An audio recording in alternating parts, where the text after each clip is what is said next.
Good morning, everyone. This is lecture number 23 of Engineering Thermodynamics. In last lecture, we have seen the derivations based on availability and reversibility. Also, we have seen the derivation for effectiveness, that is second law efficiency. Let us highlight. It's a highlight of the chapter. Available energy is the maximum portion of energy which could be converted into useful work by ideal process which reduces the system to a dead state. Suppose when the heat is supplied and that heat is converted into useful work, that useful work is called as a available energy. And the condition is that the the system should reduce to the dead state.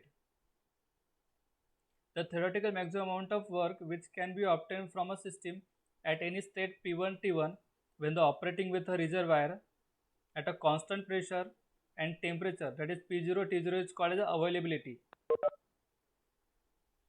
The theoretical maximum amount of work which is obtained at any state P1 T1. The maximum amount of work which is obtained at any state P1 T1 and the heat rejection or the sink temperature which is at constant pressure and temperature. The sink condition is at constant pressure and temperature is P0 T0. Energy is said to be degraded each time it flows through a finite temperature difference. That is why the second law of thermodynamics is sometimes called as the law of degradation. The energy is said to be degraded each time. Therefore, second law of thermodynamics is called as a law of degradation of energy, and the energy is said to be run downhill. The energy is said to be run downhill. In non-flow system, we have seen two systems, that is non-flow system and steady flow system. In non-flow system, maximum work available is W max is equal to U1 minus U0 minus T0 S1 minus S0 minus P0 V1 V0 minus V1. If we simplify it, we get the equation U1 plus P0 V1 minus T0 S1 minus U0 plus P0 V0 minus T0 S0. And this term is A. This term is A. Since suffix is U1, we write it as A1. And here suffix is 0, we'll write it as A0. And A is a non-flow availability function. A is equal to U plus P0V minus T0S, and A is a non-flow availability function. For steady flow process, for steady flow system, that is open system, the maximum work is written as H1 minus T0S1 minus H0 minus T0H0. This term is B and this term is B0, or we can write this term as B1. Now B is a Cannon function and B is equal to H minus T0S. It's called a steady flow availability function. It is also called as Cannon function. It may be noted that Gibbs function, that is G is equal to H minus Ts, is the property of the system where availability function A is equal to U plus P0V minus T0S is the composite property of a system and surrounding. Again, we have compared A is equal to U plus P0V minus T0S, B is equal to U plus PV minus T0S, G is equal to U plus PV minus T0S. The only difference between A, B and G is that here only the pressure. For B and G, pressure is P, and for A, pressure is a minimum which is surrounding pressure, that is P0. Remaining thing is same. If we consider that the process is dead state, the process is completed, process is reached to the equilibrium state. In that equilibrium state, A, B and G are same. The actual work which a system does is always less than the idealized reversible work. the actual work of a system is always be less than the ideal work. Ideal work is always be greater, since in an ideal system the work done is a maximum, but in actual system work done is always less than the ideal work. And the difference between the two is called as a irreversibility. I have explained in the last lecture that consider two engine, one is a reversible engine, second is irreversible engine. Reversible engine will give maximum work, it's called as ideal work, and irreversible engine will give the work which is called as a actual work. If we take a difference of reversible work and the actual work, we'll get irreversibility. That amount of irreversibility is in the irreversible engine. This is also sometimes referred as a degradation or dissipation of the energy. Effectiveness is defined as the ratio of actual useful work to the maximum useful work.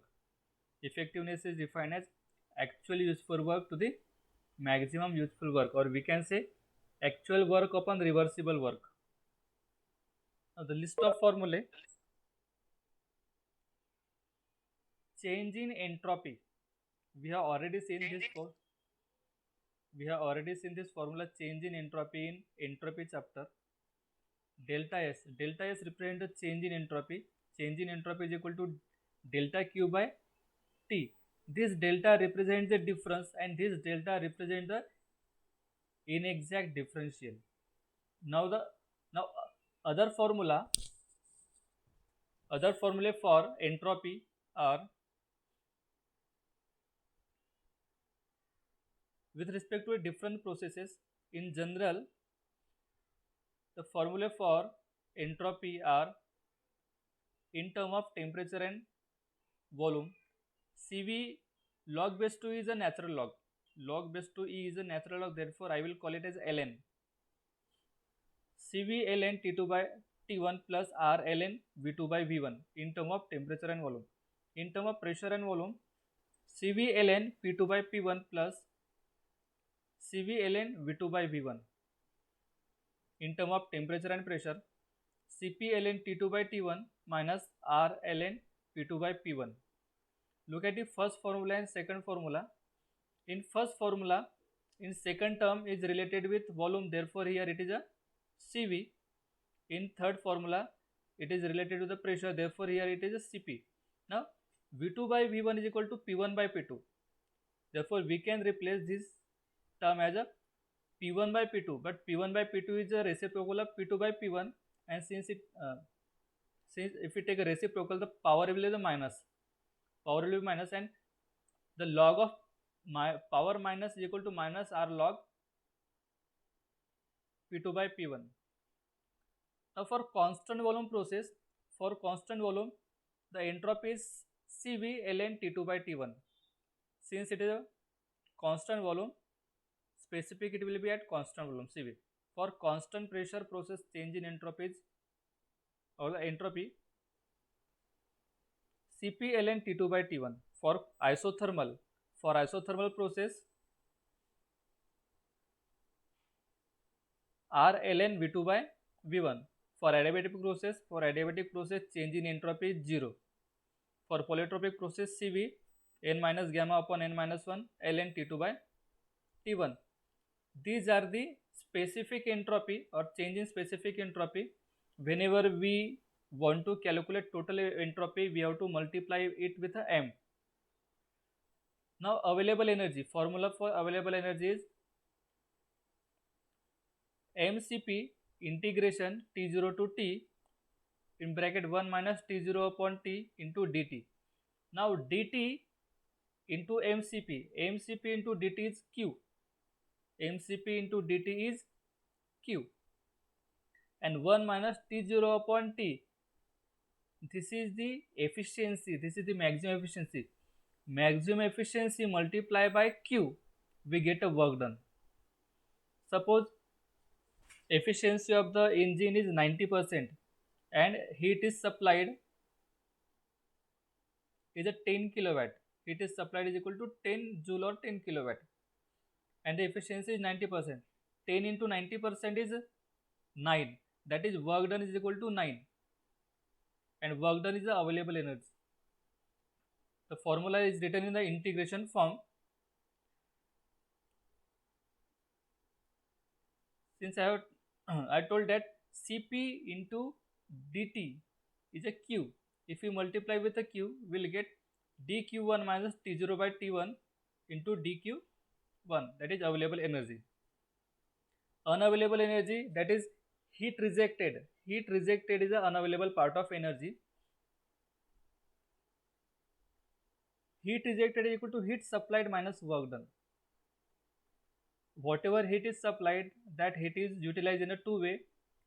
First part of it is converted into work done and second part of it is rejected, that is unavailable energy. That is heat rejected or unavailable energy equal to heat supplied minus work done,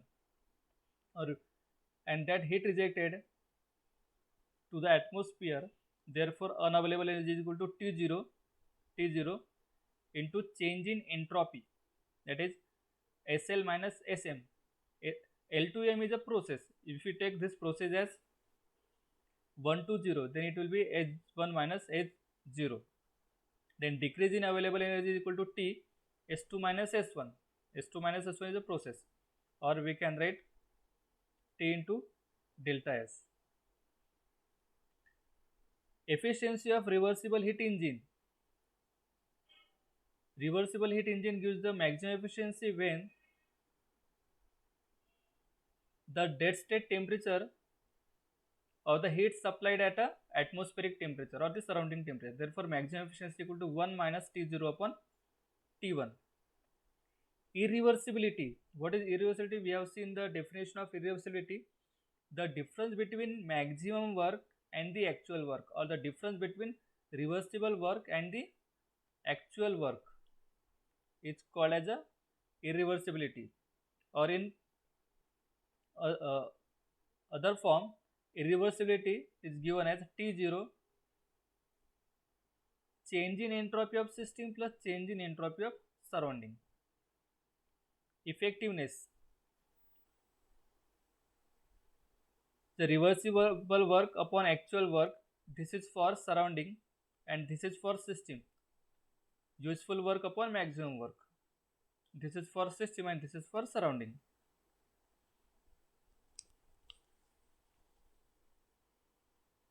Okay, example number 1. First problem. A system at 500 Kelvin receives 70 to 100 kilojoule per minute from a source at 1000 Kelvin. System is at 500 Kelvin but receives heat from source which is at 1000 Kelvin, and the heat received is a 70 to 100 kilojoule per minute. The temperature of atmosphere is 300 Kelvin. Assuming that the temperature of system and source remains constant. During heat transfer, find out the entropy produced during heat transfer and decrease in available energy after heat transfer. Consider this figure. We have seen this figure when we find out the decrease of available energy or increase in unavailable energy. Source is available at 1000 Kelvin. Source is available at 1000 Kelvin, and this source is supplied heat 70 to 100 kilojoule per minute. But system is available at 500 Kelvin. Suppose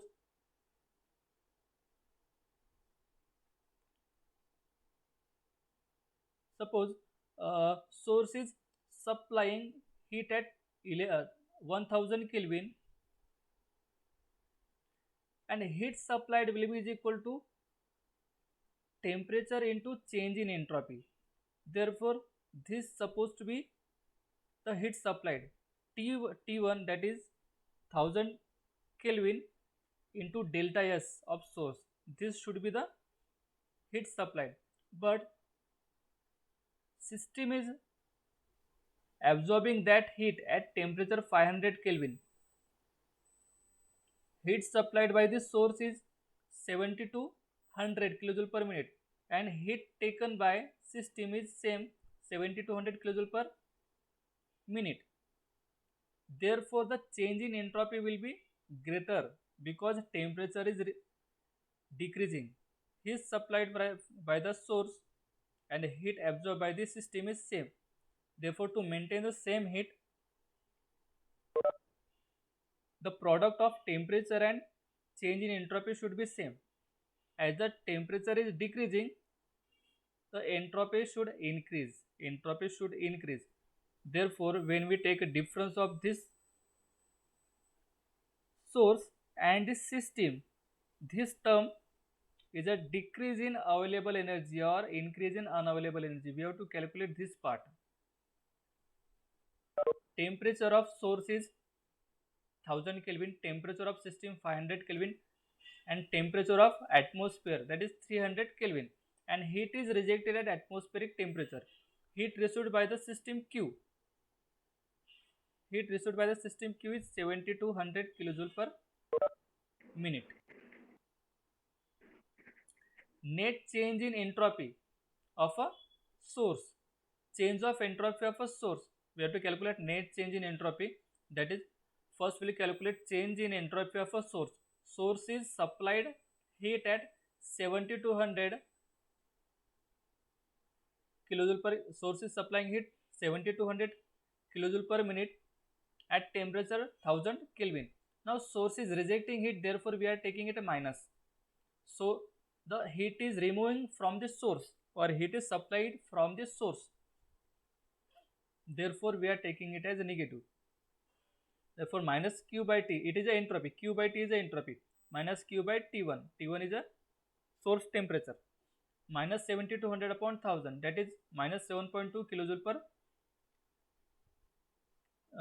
per minute into Kelvin.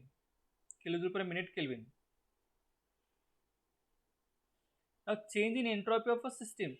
Now system is absorbing or system is taking heat at 7200 kilojoule per minute at a temperature 500 Kelvin. Therefore, change in entropy of system is Q by T2 and Q is 7200 and temperature at which it is absorbing by the system is 500. That is 14.4 kilojoule per minute Kelvin. Therefore, net change in entropy delta S is equal to minus 7.2 plus 14.4, that is 7.2 kilojoule per minute Kelvin. This is a net change of entropy.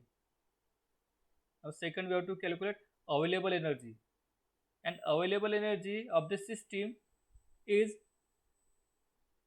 system temperature minus surrounding temperature. System temperature is 500, surrounding temperature is a 300 into entropy. Entropy of the system is a 14.4. Change in temperature of system and entropy of system. Temperature of system is 500 minus temperature of atmosphere, that is 500 minus 300 into change in entropy of system, it is 14.4, which is equal to 2880 kilojoule. Now decrease in available energy,